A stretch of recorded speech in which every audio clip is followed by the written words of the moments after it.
आधी रात होने को है, नींद आंखों में है, मन पढ़ाई में नहीं लग रहा लेकिन फिर भी बैठे हुए हैं, क्योंकि एक जिद है कि इस बार हर हाल में सेलेक्ट होना है।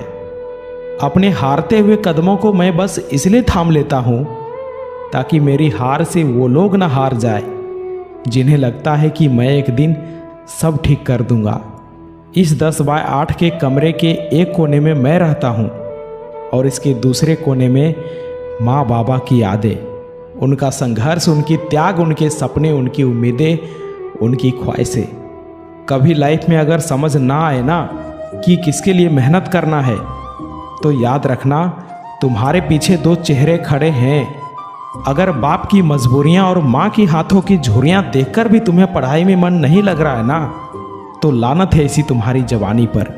परीक्षा के एक दिन पहले जब पिताजी का फ़ोन आता है और वो बोलते हैं कि इस बार निकाल लेना बेटा, अच्छे से धैर्य से परीक्षा देना, सुबह खाना खाकर जाना, रात में अच्छे से सो लेना, तब ये प्रतीत होता है कि जितना ज़रूरी एक छात्र को नौकरी है, उससे ज़्यादा उसके परिवार को ज़रूरत है।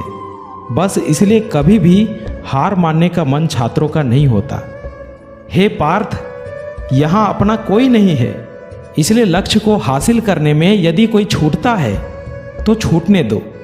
किसी को कोई फर्क नहीं पड़ता कि तुम कितनी रातें जगे हो, कितने घंटे लाइब्रेरी में रहे हो, कितने त्योहार को यूं ही जाने दिया और कितने शौक को ज़रूरत नहीं कहकर टाल दिया। परीक्षाएं देने कितने शहर गए, कितने कोचिंग के चक्कर लगाए, किसी को कोई मतलब नहीं। अगर तुम फाइनल रिजल्ट में नहीं हो तो तुमने क्या किया इसका कोई मोल नहीं। रिजल्ट से योग्यता को मापने वाले समाज को कोई फर्क नहीं पड़ता तुम्हारी मेहनत और तुम्हारी खामोशी का।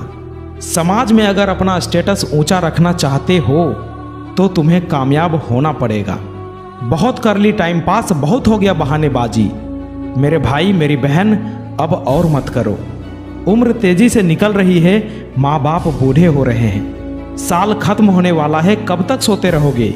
सामने मंजिल दिखाई दे रहा है, करना क्या है तुम्हें खुद पता है। यही वो मोमेंट है खुद को कंपटीशन से बाहर निकालने का। जब मैक्सिमम लोग दशहरा, दिवाली जैसे फेस्टिवल मना रहे होंगे, तब आप एक कमरे में बंद होकर अपने गोल, अपने लक्ष्य पर काम कर रहे होंगे। आपके पास 3 महीने हैं, अक्टूबर, नवंबर एंड दिसंबर। गायब हो जाओ 3 महीनों के लिए और साल के अंत में उनको ऐसा चकमा दो कि तुम्हारी सफलता को देखकर दंग रह जाए।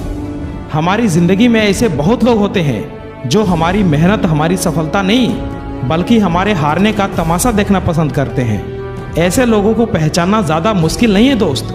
ये वही लोग होते हैं जो आपको बात बात पर ताने मारते हैं। ऐसे लोगों की बातों को इग्नोर करके खुद की मेहनत पर भरोसा रखना।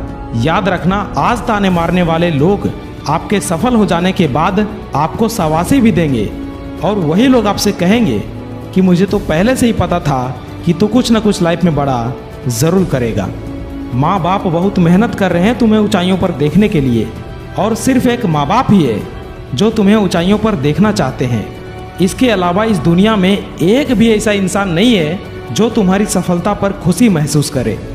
बिल गेट्स कहते हैं, अगर आप गरीब पैदा हुए हो तो इसमें आपकी कोई गलती नहीं, लेकिन अगर आप गरीब ही मर गए तो बेशक इसमें आपकी गलती है।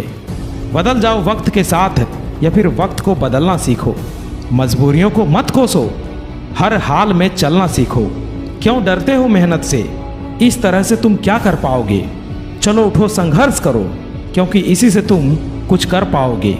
जिंदगी मिली है कुछ कर दिखाने के लिए। रोके अगर आसमान तुम्हारे रास्तों को तो तैयार हो जाओ आसमान झुकाने के लिए। ऐसे ही मोटिवेशनल कंटेंट के लिए हमारे चैनल को सब्सक्राइब जरूर करें। मैं मिलता हूं आपसे अगली वीडियो में, तब तक के लिए जय हिंद, जय भारत।